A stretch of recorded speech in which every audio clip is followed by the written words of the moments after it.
Hello and welcome to Minor Compositions. For this episode, it's kind of a strange one.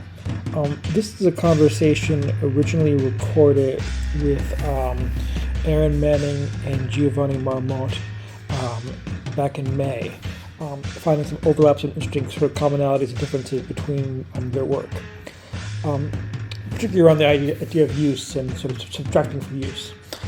Ironically, I was informed the day we recorded this that I was going to be made redundant by the university I worked for 18 years. And so that's why it's taken a bit longer to get around to doing a bit of editing and putting together. Sorry about that happens. It also means that there's going to be a bit of restructuring of how minor compositions works. But, all things change with time. Anyways, with that is the intro. Enough of that. And we're going to have a nice, interesting conversation with Giovanni and Erin. And thanks always for listening. Oh, yes, and in the show notes, there will be a link to subscribe to the mailing list. So if you aren't on the mailing list, please do that. Thanks, and enjoy this conversation. Okay, so as usual, we're starting, but we've already started before we start.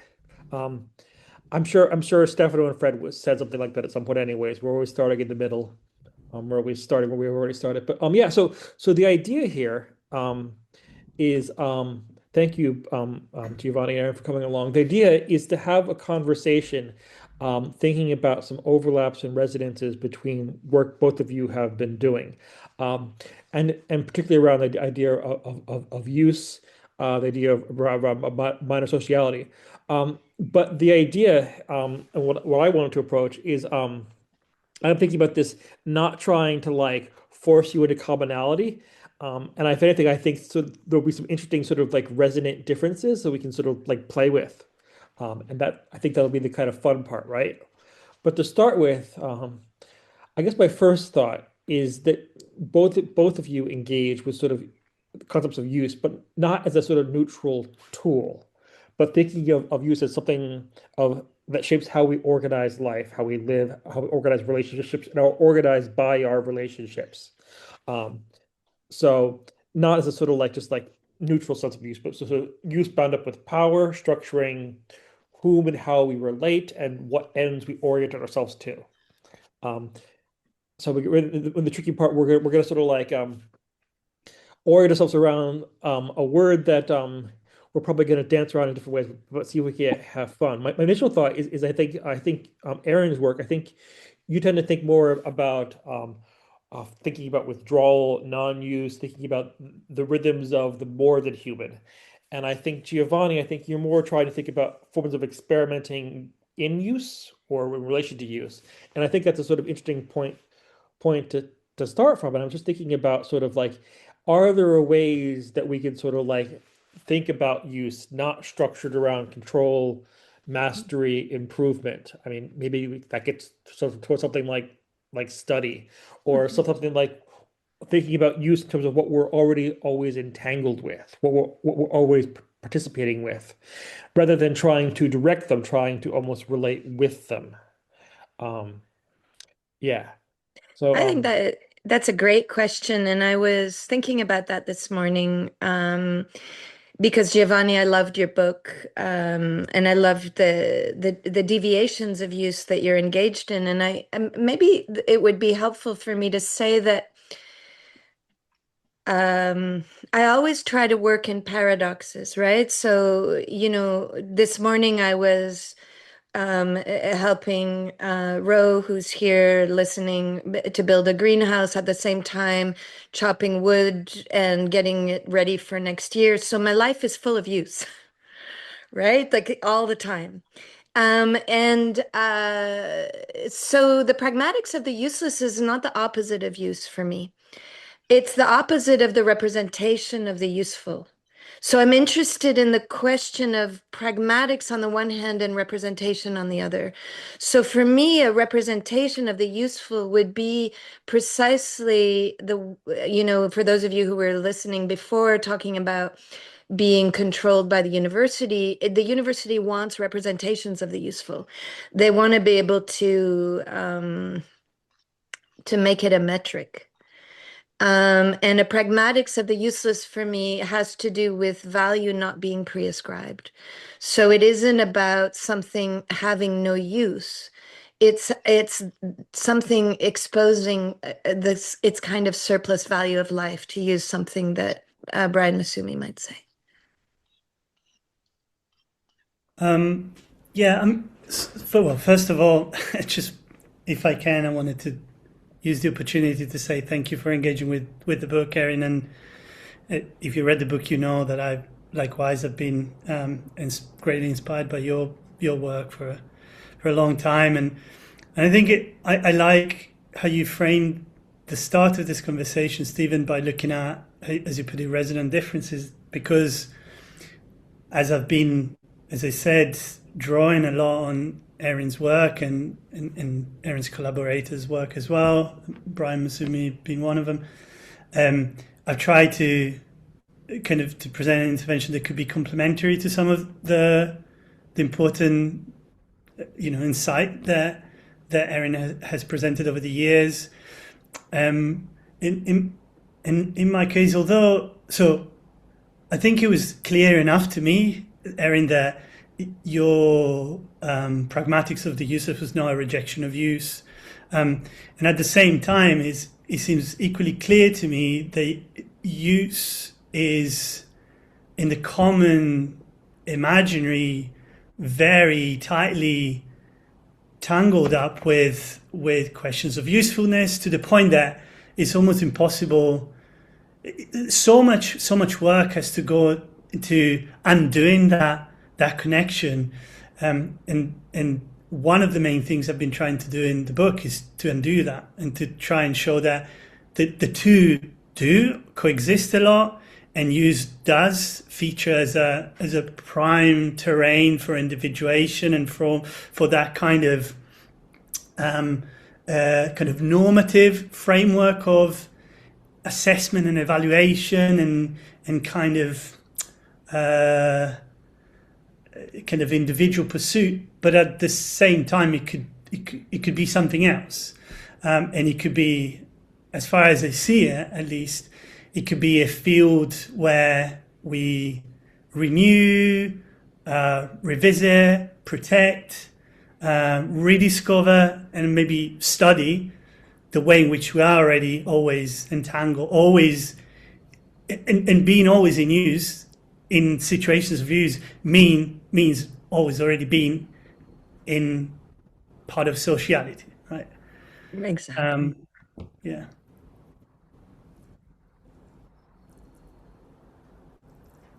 Steve, you're muted.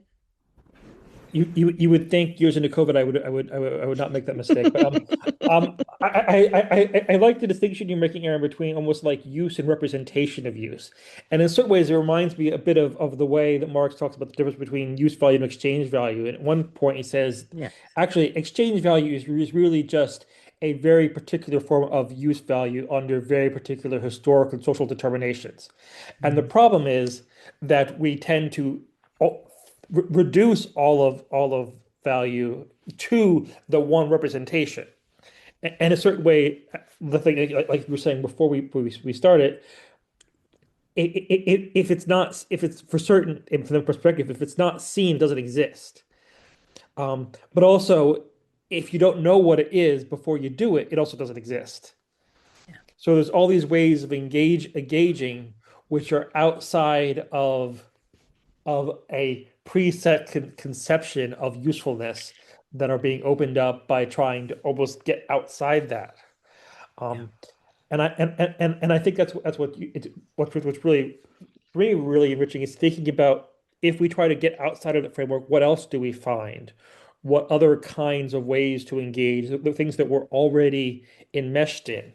I mean, I remember the one time we were talking and you were saying something, Aaron, about like it's great to come up to three ecologies to do philosophy, but you also have to know how the batteries work. Because if the batteries aren't working, then everything else is fucked, right?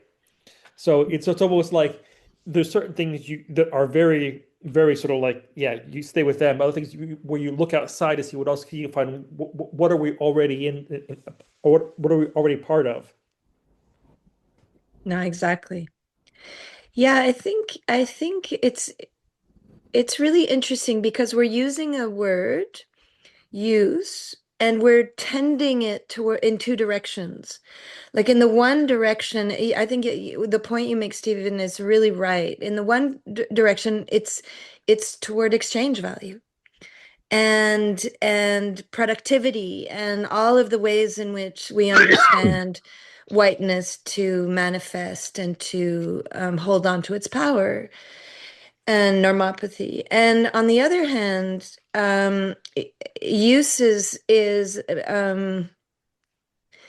in metamorphosis, in the sense that, you know, you can use the bottom of a screwdriver as like a hammer, for example. I mean, I do it all the time, right? Like you can, the use is very malleable when you're actually making something or doing something in the world, you know? And so it isn't about exchange value, it's about creativity.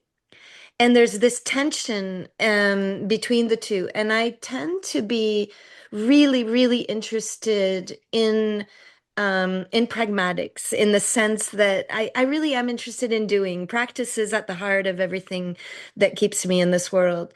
But I'm really, and I saw this so strongly in your book, Giovanni, that I'm really interested in how practice opens up new paths. And those new paths are not in the first instance, perhaps, use. They're still a little uncertain about how they're going to be experimented with or what they're going to do or how they're going to pan out or, you know, and that's where the pragmatics of the useless becomes important, because what can often happen then is that they can be papered over. I give an example. One of the things that frustrates me in a very specific studio art context, teaching in the university, is how often students are evaluated, right? So there's a lot of talk on the left about value, blah, blah, blah, but then there doesn't seem to be the continuing talk about this concept of evaluation as it's playing out in our lives. And so in the studio art context, that usually takes the form of critiques. So every 6 weeks or so, there's a critique. And in my view, 6 weeks isn't long enough for a process to make you invent something new, right? If you're always working toward the critique, you're going to work with the things you already know how to mobilize. And so a certain dominant sense of use is going to take over, and there's going to be less space for the meanderings of something that can then find its value, that is a pragmatics of the useless in that sense. And I find that I spend all my time trying to get students to be less tense about the evaluation so that they can then discover something else. Yeah, if I can interject here, I'm glad that you introduced the Marxist kind of commodity for description and the use value and exchange value, because that was something that was trying to kind of get away from myself, in the sense that I think there's a way in which maybe colloquially we say, oh, you know, exchange value is the bad part and use value is the good part. And to my mind, there's not what's going on there at all. And the problem is the evaluation that turns practices and what we make into something that needs to be a value, right? And that's also the value theory kind of strands of that I wish I had a bit more time to engage with a bit more systematically, but I'll do that at some point. So what I was trying to see was how the moment of the useful, the moment of evaluation, that really I think what we're really talking about there is function and purpose and things that are, yes, are always very tightly connected to use, but they don't have to be. And just because normatively and kind of routinely we say both things in the same breath that doesn't mean that they're the same thing. And so, and here is again is one of the points where your work, Erin, and the work you and your collaborators have been doing with the Sense Lab has been incredibly inspiring to me. When you've been talking about enabling constraints and ways of structuring the beginning of processes, and I guess one of the things I've been trying to examine or to explore is ways in which situations of use can be staged that are then productive of beginnings of new processes without necessarily having to dictate, or is this something that will eventually become useful in any way? My sense is that it's the moment of evaluation there's a problem, because that's where A, the process stops, and B, where the individuation, even when it's well-meaning, kicks in. Exactly. So, yeah. It strikes me that there's almost has to be a kind of like a process of a kind of unlearning before you can actually meander with use. It almost like you have to strip back this sort of always expectation that you will end in an evaluation or an outcome or a product or a book sometimes. And it reminds me a bit. I've gone to some improv music sessions in London with some of the folks from AMM, and one thing they said is that, listen, you're coming to these sessions not to perform, but to search for new sounds. So don't worry about like if it's good, just worry about like finding new things. But first, you have to step outside of the logic of performative or trying to find an outcome, but rather to just experiment. And I think in some ways it gets to, maybe somewhat, I think interesting about the way you engage with design, Giovanni, is how do you create interaction that attempt to get out of product use design or user experience or functionality in a very narrow sense, and create sort of more, let's say, open-ended interactions where you can find things about a situation or about an object that you didn't know you were gonna, like you were gonna get there. You're gonna do a little derive, a little psychogeography with the thing, and then come up with something cool you didn't know you were looking for. Um, can design do that at all, or is it not? Can it? I hope so. Does it do it? I don't know, but so well, let me think. So for a start, maybe one thing that I think that I've been trying to clarify both to myself and also in the book is that I'm not trying to ontologize use in a way that, for example, Agamben does. That it's like what use really is this. I'm not interested in that. I'm trying to think maybe what use could also be. What could we also do with and in use and through use? The other thing that maybe would be important to say is that whether, because you're talking about improvisation, I think it was Fred Moulton that said that characterized improvisation as doing nothing out of something like that. It's like such a beautiful way of putting it. Now, that's the premise. That's I guess what I'm pointing towards when I talk about studious use. Whether then those engaged in studious use will eventually end up doing something with something rather than nothing with something, to me that's slightly beside the point, so long as there's an appreciation for the fact that that's a derivative product of something that's more complicated than that.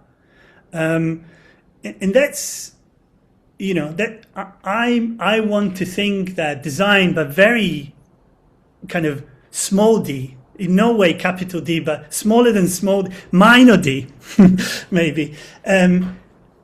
Minor d design, acts of designing, I'm hoping and I'm kind of trying to propose that they can offer the infrastructure to be in use collectively in ways that don't, where the point is not doing anything. The point is to explore our sociality, to study our sociality. And whatever we end up doing with it, then that's a different question. Does that make sense? And I don't know if that resonates with also. I'm hoping that it does resonate with what you've been thinking and doing, Erin, because it's largely inspired by what you've been thinking and doing. So Yeah, it resonates really strongly. I have a very vivid example because I've just been there. So this time of year in northern Quebec, we make maple syrup. Now, it's not design, but it's maybe a minor design or a little d design. So you make maple syrup. The maple trees give their sap. It's a very specific window in the year where the temperatures have to be below freezing at night and above freezing during the day, and because the sap is then moving up and down the tree. We have 800 trees tapped. The sap goes into into a large vat, 400-gallon vat, and then it goes into an evaporator, which is wood powered, and then it has to be boiled down 40 times.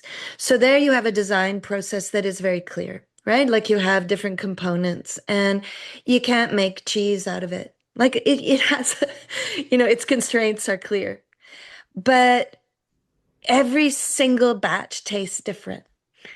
The atmospheric pressure affects the fires in the middle of the afternoon every single day. The thermometers have to be checked ideally twice a day because they're affected as well. We never check them twice a day. We just do it once. So the improvisation is always there.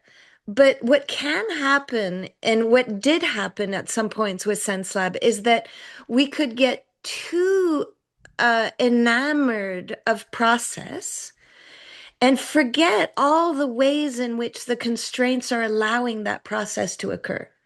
So what I really love about the way you think is that it allows us to understand how to attune to the singularity of a whole set of material constraints, and then to learn within them where the tweaks are and how that process can be made different. And this year, so it's the 6th year we've made it. It's very, very hard. It's very, very, very intense. These are long days, and the fire is very hot, and the conditions are just challenging. And this year for the first time, we had a group of people who were there the whole time. And what a difference that made. And I think it made a difference not only because it helps to have people, but because what you're saying about use has to do also with an ecology. So we have like this primary ecology, which is the forest and the sap and the weather and the wood. But the secondary ecology is how the humans are moving around this evaporator and where their attention is orienting such that the process can find new tethers. And from the outside, you might think, well, that nothing has changed. This is just how we've always made syrup. But it does change. It really does change. And that little reorientation is, I think, the most interesting thing about use to me.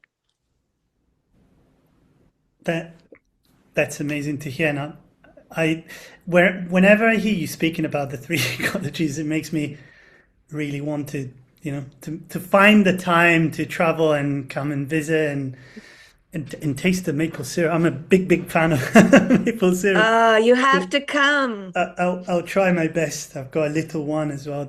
So traveling is not the easiest thing. But if I may, one more thing I wanted to add that kind of I think builds on what Erin was saying here. And my example maybe is also where the book starts, which is this example of how with comrades and friends and acquaintances in Brighton, where I used to live, we used to play football in this particular way. This is quite silly, playful. Now, it is possible that someone would join us for these sessions and then go away being like, whoa, what a great goal I scored, and like I'm such a champion, so how good I am. whatever. I mean, that's besides the point. The point for us was what were we doing there together through as we were using the football pitch, the ball, each other, the whatever atmosphere that was there, and how were we becoming, as I put it, each other's condition of possibility for doing certain things and always shifting. Again, I present the example of times when there's someone that was maybe a bit injured that couldn't run, and so we adjust accordingly and play walking football or whatever the case might be. And in a way, that just points to something that is very simple, and it's play, right? And how I think play is something that where the conditions are often designed, but it doesn't need to become a game. It doesn't need to become something with certain specific kind of strict rules where there's winners and losers, there's points and essentially an evaluation of the process and how have we managed to do X, Y, Z. So yeah. Just to stick with the football theme, my favorite moments watching my son play are are maybe less when he scores a good goal, but when he like does a like an unexpected back pass, like as in, like back heel pass, or like find something where you're like where you couldn't have seen that, and you're like, "Oh, that was really clever." Where you just you find a space or a way of orienting or relating in space that you wouldn't have thought of, and I really like that, and I really like the idea of sort of like thinking with and in constraints and how that is productive and creative, rather than thinking you're going to find some magical space where there are no constraints, where there is pure freedom and everything is open. Um, I mean, that sounds a bit like trying to just to find a space of where the land has been cleared, right? And once you start Exactly. thinking about finding the cleared land, and then you will own it by mixing your labor with the land in a Lockean fashion, then we're getting into to a different set of constraints that are uh, more problematic and productive in maybe the wrong ways or crappy ways. Yeah. Um, so that was my sort of I wanted to sort of segue also thinking about thinking about sort of how we think about use or engagement, but also flex the way that Erin talks about sort of those histories of like colonial occupation and sort of structuring the way we think about use of space. I mean, can this could be going to be an unnecessarily unfair question, but I'll ask you anyways. But like, in terms of thinking about what we have to unlearn before we get to thinking about use differently, can we even sort of subtract that from that sort of that colonial heritage? Because I mean, I'd like to think you can, but it seems really friggin' hard. Yeah, yeah. The thing is, I was thinking about something that occurred to me a few years ago, and then I'll answer your question. But on the Stephen knows that, yes, I published a book called Out of the Clear with minor compositions, and the book opens on the question of the clearing. And I think that in the context of settler colonialism in Canada, there's simply no question that the colonial gesture is the clearing. And but taken more broadly than that, if we think about, for example, in the undercommons, Stefano and Fred talk about the call to order. And this is something that always stays with me. I have tried, God, I have tried to not start a class with the call to order, and it is fucking impossible. I have to say, I have tried, but it is possible if the class. It like up here at 3E, it's totally possible because there isn't a class that starts and ends, right? But in a university that has a temporality that is metric, it's really hard not to have a call to order. And so I think when you're in a in and so the example I wanted to give, it has to do with the garden. So at 3E we're in the forest, right? So for those of you who've never been here, we are Canada's a very big country, so we're quite south, but we're at the limit of the north where there's there's infrastructure. So after where we are, there are no more paved roads. So, but there's still thousands of kilometers of land that is called Crown land. Crown land is still private land and could say a lot more about this, but it functions differently than a developable land. Can be extracted, but it can't be built on. In any case, so at this limit where this last village is, there are of course indigenous reserves, and it's indigenous land. All of this is indigenous land. The people up here, when they are engaged in a project, they bring out the machinery. I grew up on a farm, so this is very familiar to me, right? So say you're building a garden, what you do is you bring out the big machines. And if the bulldozer comes out and you make the space, and then the hoe comes out and you do the rototiller and all of that. I don't have really great earth because I'm in the forest, so I didn't want any big machines on the earth because I knew that it would pack the earth down. So this is not a concern for the big machines because then you bring in the earth, right? But so I did it by hand. And here it's a lot of work because it's full of really big rocks. And everybody thought I was crazy. Um, but the advantage of doing it by hand, taking out trees and pulling them out and getting the roots out, is how slow it is. And I mean, the advantage is that you can't colonize in a bird's view. Right? So you can't actually move into the world until the world needs you to move into it. So the garden keeps getting bigger because the more garden I have, the more opportunity I see for more garden, right? But it doesn't all happen the first day. And I think that's the tension. When I'm thinking about how we do this in colonialism, I often think that if our processes are slightly less mechanized, we're going to do less harm, and we're definitely going to do less harm less quickly.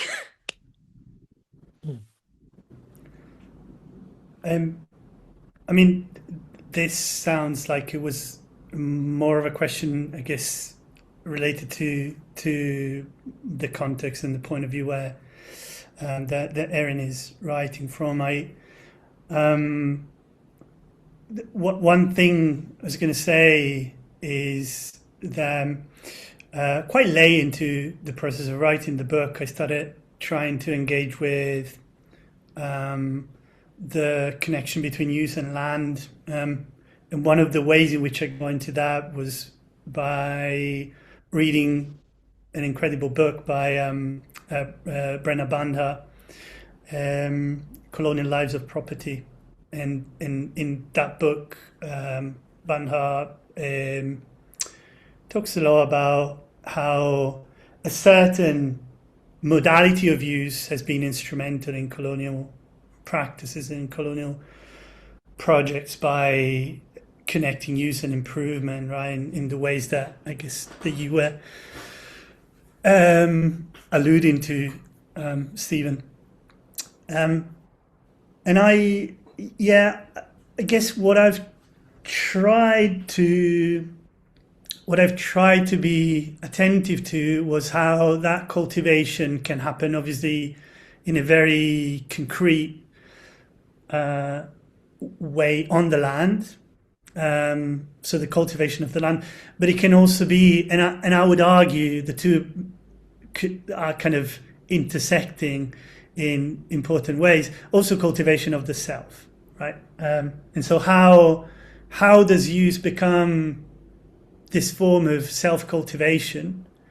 And then I discussed that in the part of the book where I talk about study and learning and education, all that, and how can we kind of retrieve use from that sphere of self-cultivation and turn into, instead of a form of generating mutual indebtedness. I don't know if I have much else to say about that, because just my Yeah. I think the comparison I was trying to make in a half-assed way was thinking about how a desire to try to find a space without constraints might be analogous in some ways to Mm. looking for a cleared space. Yeah.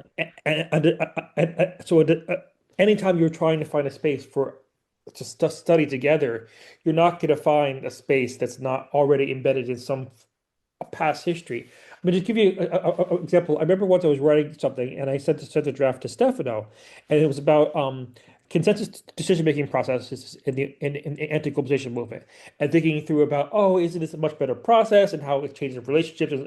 And he said, well, this is very good, but your problem here, Steve, is you're so focused on what's happening in the room, you're missing how the structuring discipline of who gets to be in the room in the first place.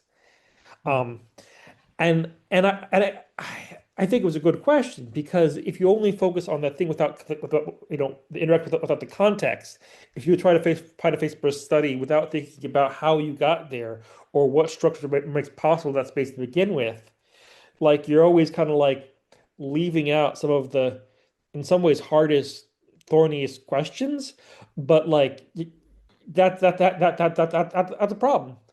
Yeah. You know.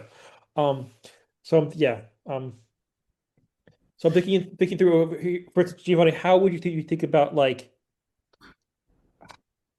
studious use practices, but also in relation to context, and those things that are background, but they aren't always background because their effects live on. Yeah. No, I think I understand better what you meant now.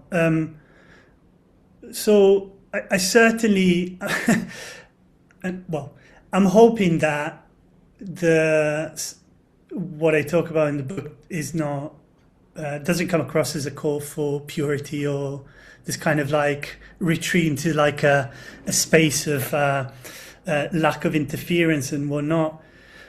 But there is certainly, the way I see it, at least, an attention to forms of um, preservation and kind of self-defense in a way, in the sense. And again, that is a lesson that I tried to learn from Stefan and Fred and the work they've been doing when talking about the undercommons and all that, and how difficult it is to find moments of study, of practicing study.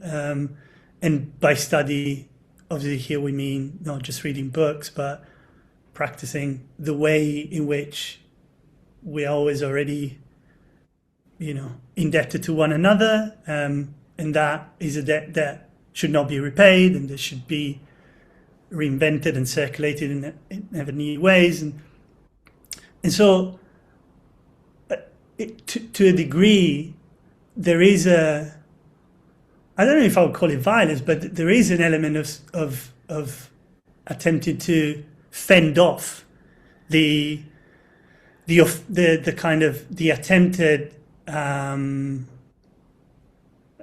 of prevention of that mode of study. That, I mean, in the university we know it because we talk about it all the time how difficult it is, but that's not all there is, of course, and there's other contexts too. So I don't know if that is a way of saying, okay, we're gonna create our own little colony where we keep the enemy at bay. But I guess what I'm trying to say is that there is an element of conflict, and this is what the work of Stefan and Fred has tried to show very clearly, that something that could be read as a very meek or kind of gentle practice, actually always already the practice of study is always already embedded in a conflict, in a general antagonism. I was hoping you'd have some sort of like magical spell for warding off like being counters or metricizers or ends measurers or I'm working on that. Yeah, I'll let you know. I'll try my best. I have a thought in relation to that. I really appreciate what you're both saying and what you're saying, Giovanni, about the violence or the urgency too. Um, so I do work in an environment where the question of settler colonialism is very much with me all the time, simply because our work has so much to do with the question of property and private property, and I've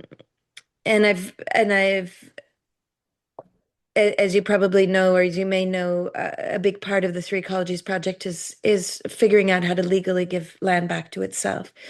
But giving land back to itself is not outside of use. There's a lot that land needs every day. I mean, it needs weather and it needs ecological complexity, but we don't live in a world that is necessarily, well, it certainly isn't as ecologically complex as it once was, right? And so it involves becoming knowledgeable about burning practices or about other forms of tending of an environment.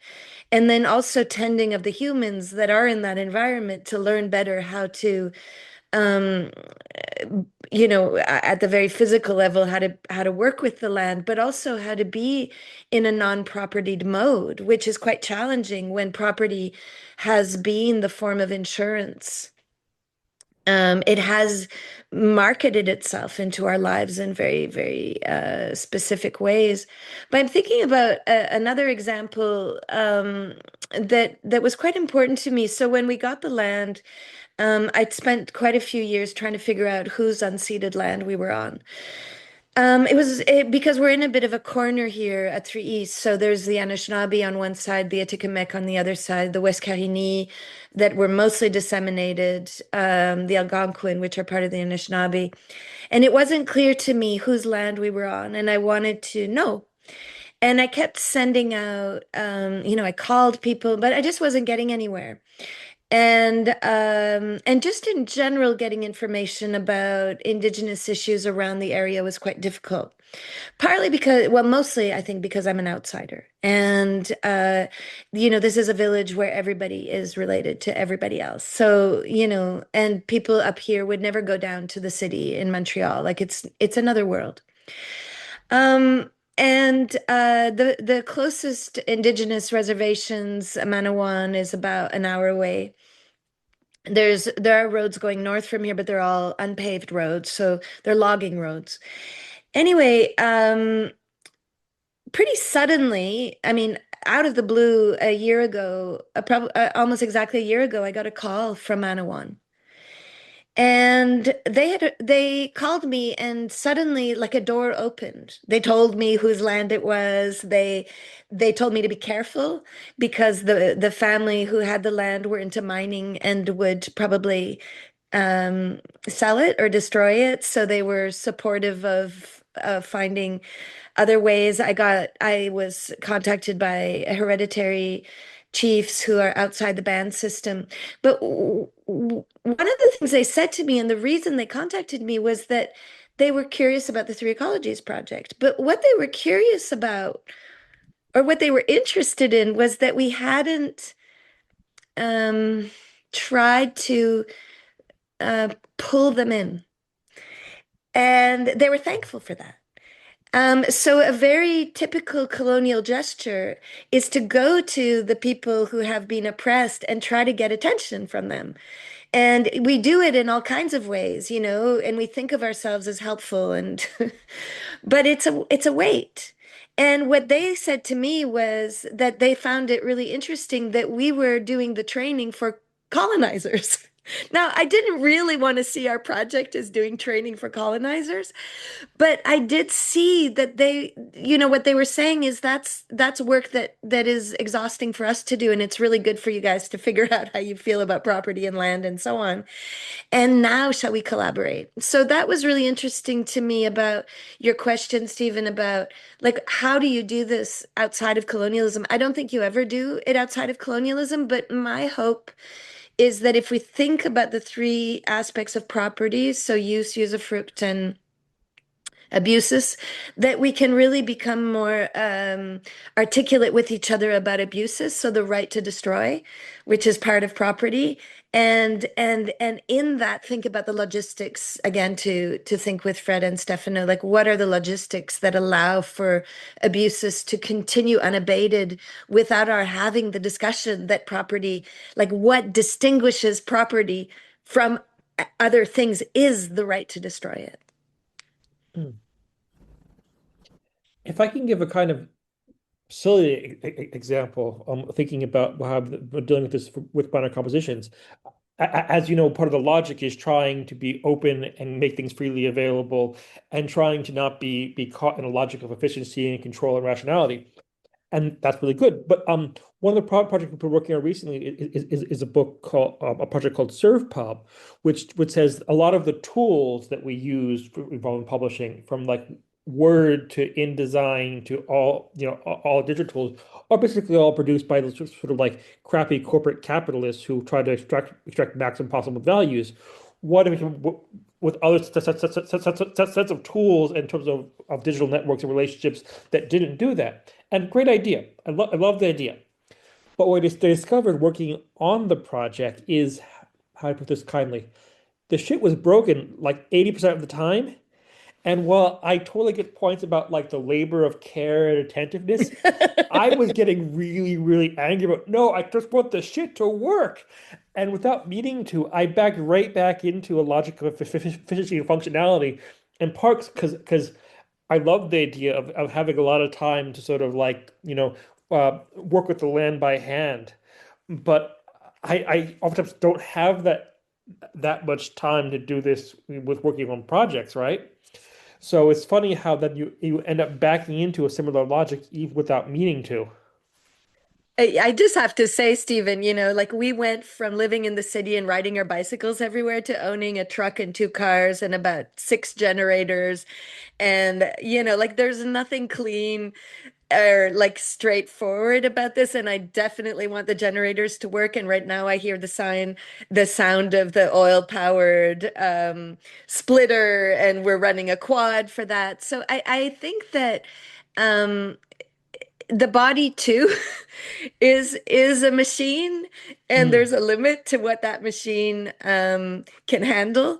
And I love to be in conversation where we don't have to get all self-conscious about our perfectness. I just don't find that super interesting. Like the indigenous folks are like, we love our skidoos. No, we don't really want to go back to dog sleds. They're really pretty, but we prefer our skidoos. Thank you very much. And our 4x4 trucks, they work better for us. Like, come on. mm, I wholeheartedly agree. It's likewise. I mean, again, like my contribution to the current part of the conversation is minimal, partly because I feel like the type of practice that I discuss, I wouldn't want to sound too self-important to characterize them as anti-colonial or anything like that. But yeah, I don't know. I don't think there's. I'm similarly not particularly interested in carving out that space where you know that you've ticked all the boxes and you're completely pure and everything like that. Partly because that again to me is again inscribed in a logic of individuation, where you're trying to be individually a good person and individually distance yourself from all these shitty practices and ways of being that you disagree with, and everything is so and that level of neat kind of avoidance can only be done as if you claim yourself to be an individual acting individually against the messiness of social life, I think. But No, but I think there's also Absolutely. something interesting about trying to find those micro moments, the small D design of different kinds of minor sociality, whether it's at the three ecologies or on a football pitch with your friends, right? It's always trying to find different iterations of that, regardless of where you are, rather than thinking it has to be a certain, rather than you have to achieve a certain representation about like awesome practice, right? Yeah, and it's the Absolutely. complementarity, right? It's the Yeah. complementarity between various efforts, I think, as well. If we're trying to do everything at once and every single thing we do has to do it all, I'm I'm Yeah. despairing slightly as to what we're going to end up managing to do. I think as well that the narrative can slide into a kind of noble savage narrative where Mm. suddenly, the first peoples are like living in little huts. I mean, coloniality is with us all because it can't be separated from capitalism. But there are practices that are so enmeshed in the abuse of the land and in a kind of shape of the individual that they're destroying the potential for life. And it seems to me that I'll give an example. So there's a lot of waste, obviously, in all of our countries. Canada is a country that has a lot of waste, partly because there's an enormous amount of waste that is made through the oil fields, but also we live in cultures of waste.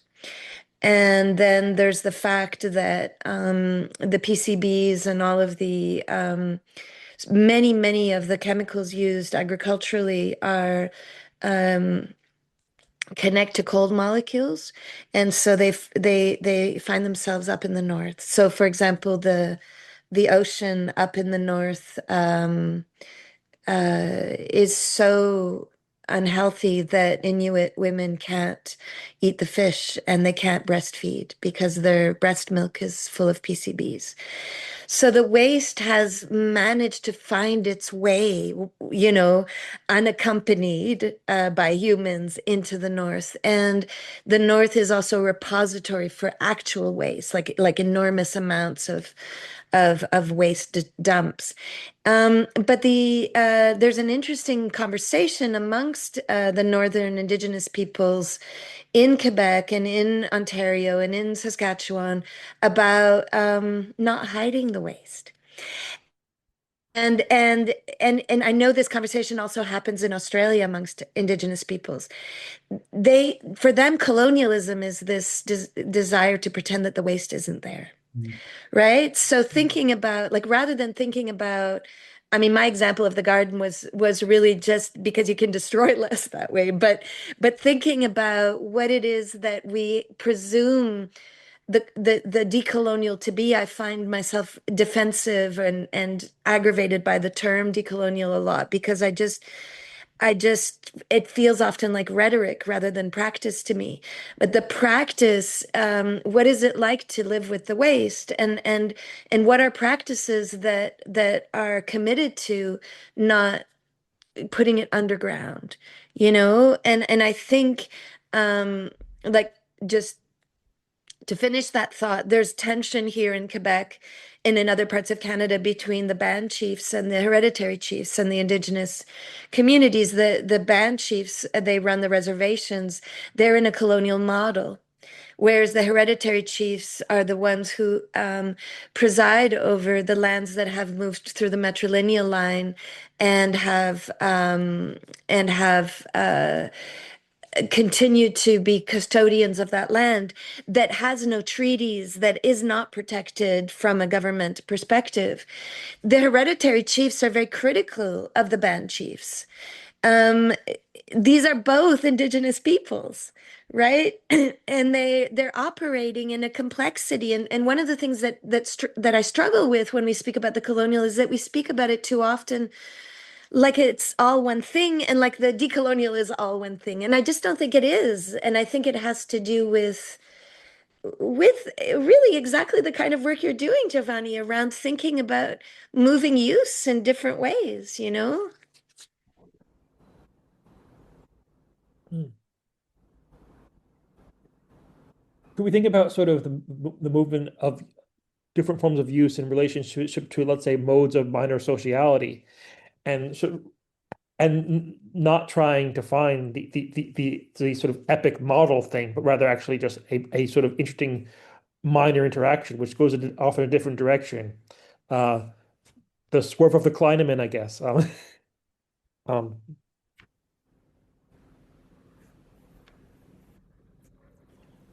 um, I mean, I think that's what your whole book is about, Giovanni, isn't it? yes. I mean, it seems to me that that's really what you're trying to think about all the time. Yeah. Um, I was trying to think in terms of an answer to a question, but I'm not sure that I was there a question or more of a prompt for discussing the point about minor socialities. You see, I'm doing this very confusing thing where I'm trying to not ask direct questions, but almost like prompts in ways that might actually lead to questions I hadn't expected. Um, Well, I can take I loved your question. So, you know, we think a lot about minor sociality here, and we've thought about it as a kind of alongsideness. And I think about it as an alongsideness that doesn't have to be human. It can be, and it often is, but it is also an attunement to the conditions at hand and to the material conditions. And one of the ways I think about it often is through time. I find that uh, one of the effects of capitalism, and it's very, very clear to me in the academic environment, is that there is a holding hostage of time.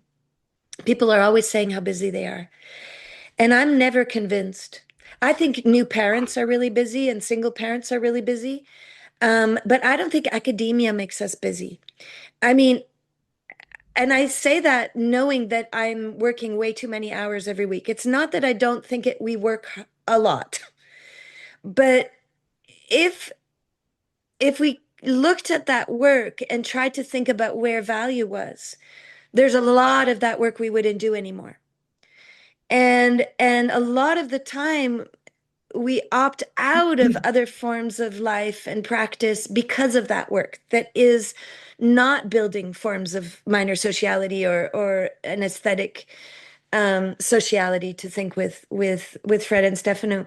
So one of the things I try to think about, and this has been on my mind since the beginning of the conversation, so I'll go back a bit to the very first question. So the reason I wrote for pragmatics of the worth of the worthless, the pragmatics of the useless, was because Fred had responded in a manuscript critique to the minor gesture by saying that for him, all Black life was neurodiverse life. And so I spent 4 years thinking about what that statement could mean. And it struck me that the only way to really encounter that statement was through an idea of a pragmatics of the useless. Because most people would take it in a logic of um,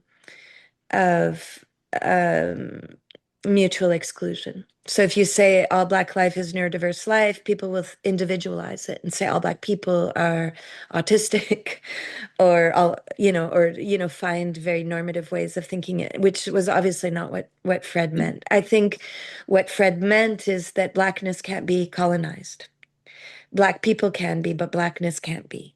And why can't Blackness be colonized? Well, because it's para-ontological, because it just doesn't fall into those modes, because it has been excluded from them, because the very idea of its usefulness has been questioned all the way down. Now, that isn't to say that there wasn't um, a great transaction value to Black bodies, and we know that through the plantations and through slavery and so on and so forth.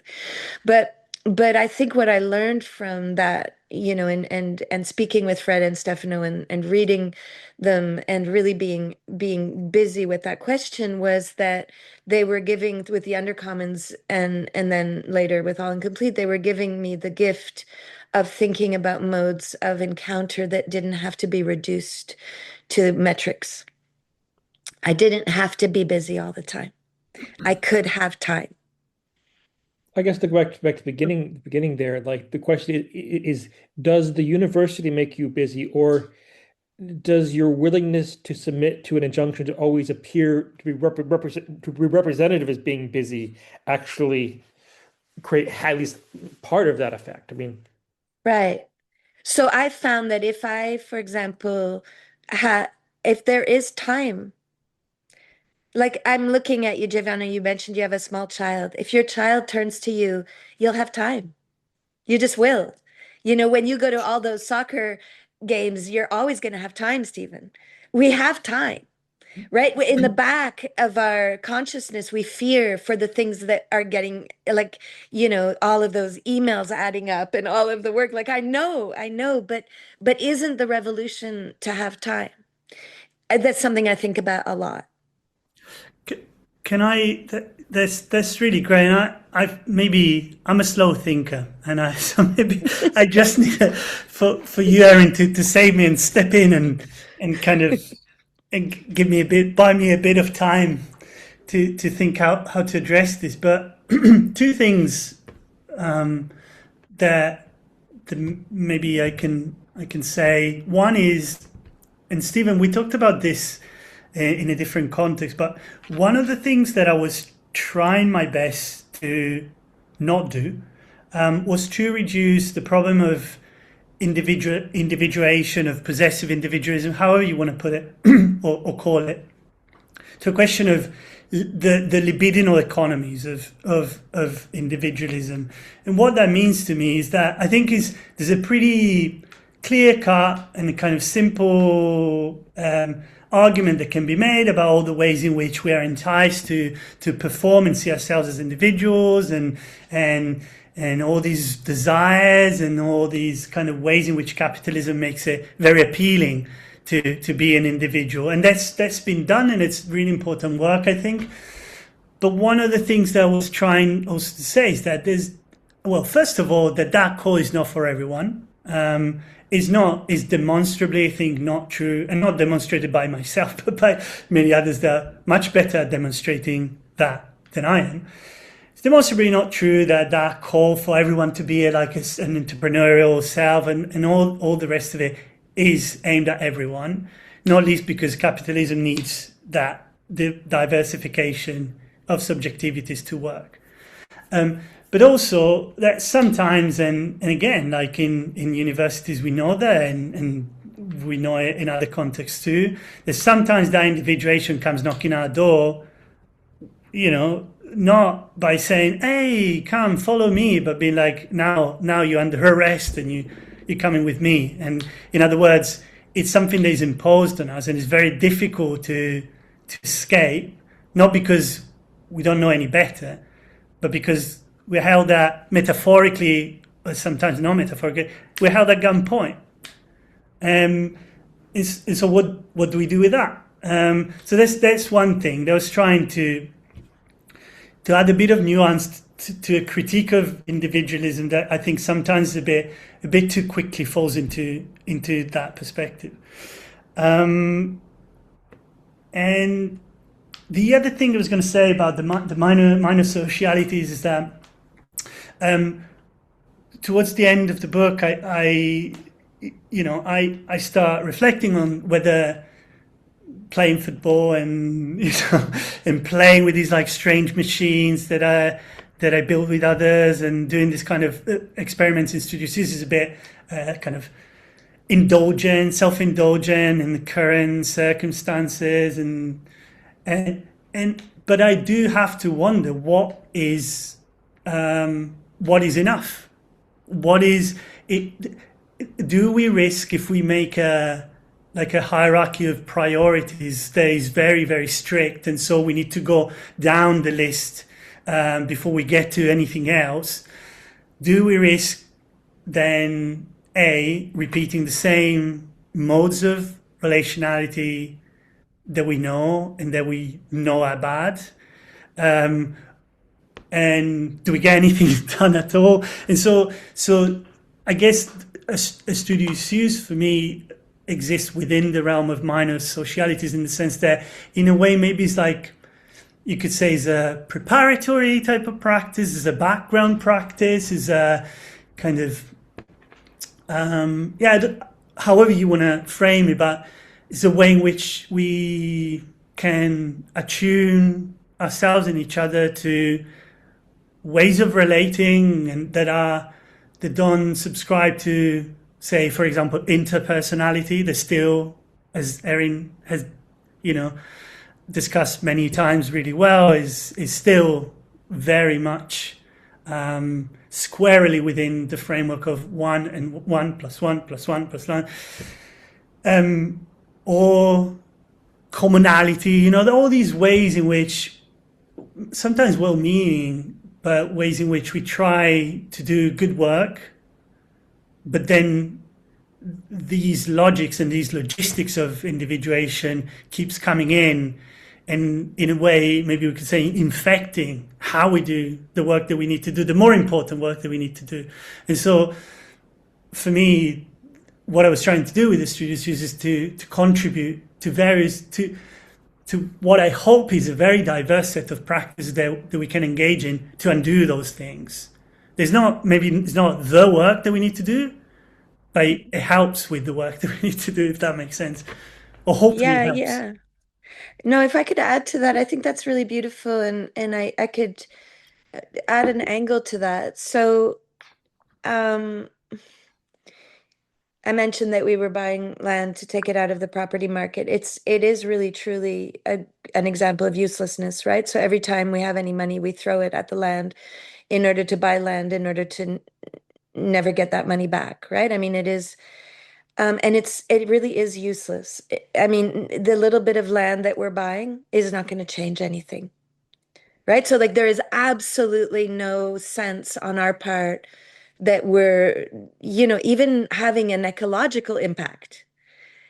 But it's our life. It's the life we can have. We don't have the kind of money where we can manage thousands of kilometers of land and protect them.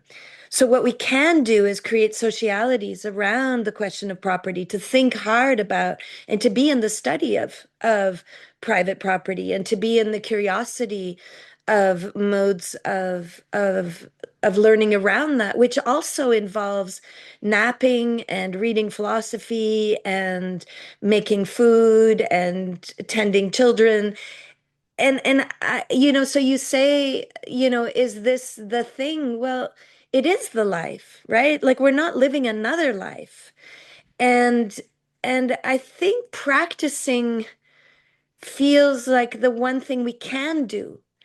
And by that I don't mean that I'm having some effect elsewhere. I don't mean that at all. And of course, like probably everybody else, I wish I could, right? I wish I could make the world a better place. But more specific to my surrounds, I know that I teach in a system that is violently terrible for most of the people I teach. That it is not a system made for neurodiversity, that it hurts their bodies in ways that leave enormous scars. And so if there is a possibility for us to learn together and be really, really excited about learning, then, and if I have the financial, economic, privilege of that, then it is a life that I'll try to live. Thank you for saying that. Just that. So you might have noticed I started to segue myself of starting to prepare dinner for my son. So How dare you? yeah, what a bastard. So we probably should not nudge toward a conclusion, but I am curious any of the folks who have assembled here with us have anything you'd like to add or ask about. If so, cool. If not, that's also cool. Um, but I just wanted to throw it out there, and because sometimes the question to ask is you didn't know yourself did. Yeah. But pause. You have to count to 20 in your head. Ah, okay, okay. Um, It's hard though. It's a long time, 20. I don't really have a question, but I was thinking, Erin, as you were saying about like the pragmatics of the useless of buying the land. I mean, of course, in terms of right, the scale of 3E, it's always going to be it will never be enough. That was always also posed earlier, like what is enough? It will never be enough.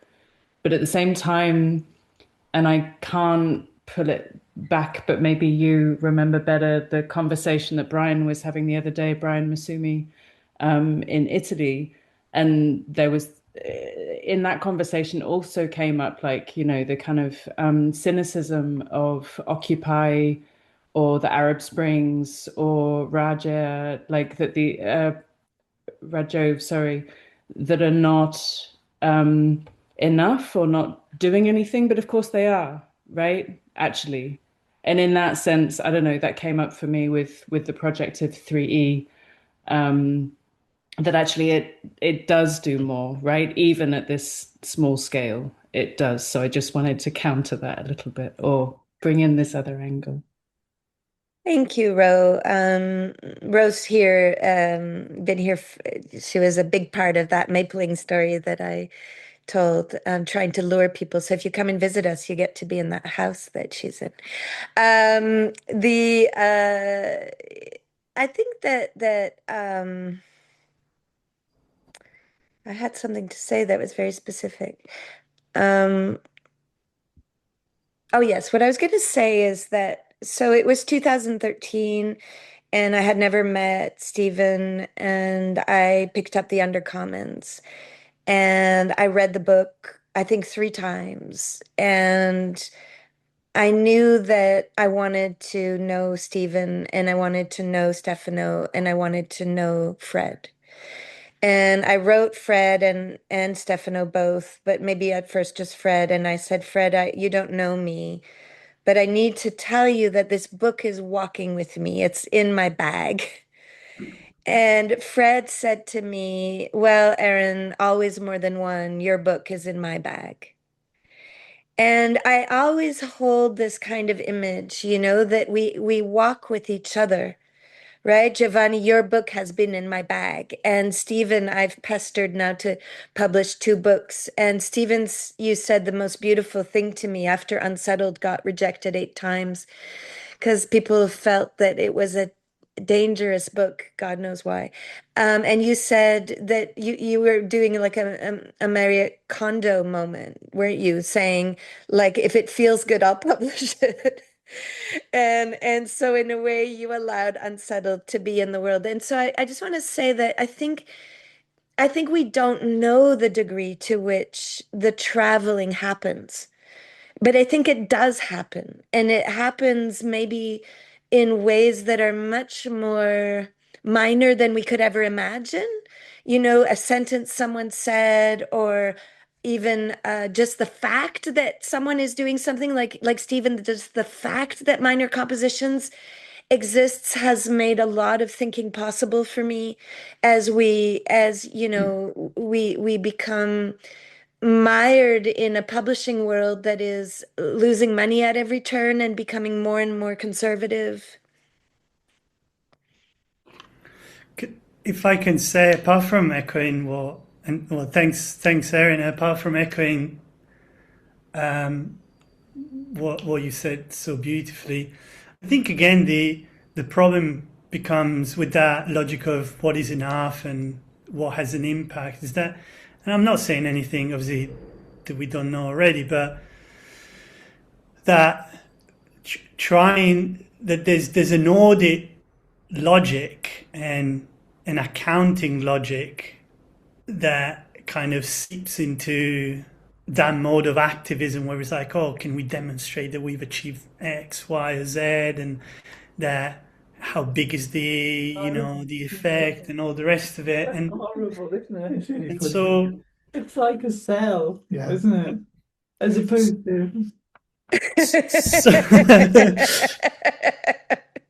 maybe this is one of the side effects, but how, how do we know? And this was the questions of how do we know what in what ways do these things then percolate and kind of affect other things that we're doing?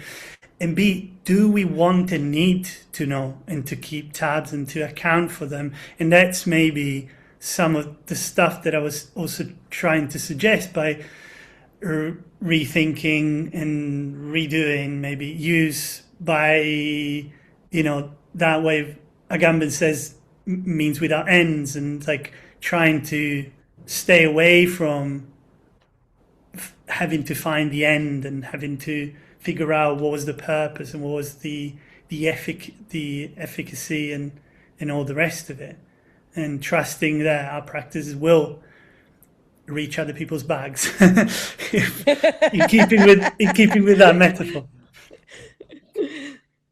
Well, no, it's basically saying that like the way that you end up producing the thing or having the most engaging thought or idea is to actually just step outside of worrying about whether it's useful at all and just go with it.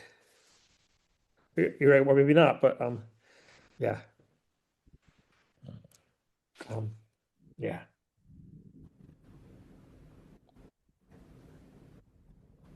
I think as well, I mean, just to close things down and reading the comments, um, a big part of this, the capacity that these very different ideas of use bring forth, it has to do with giving up on the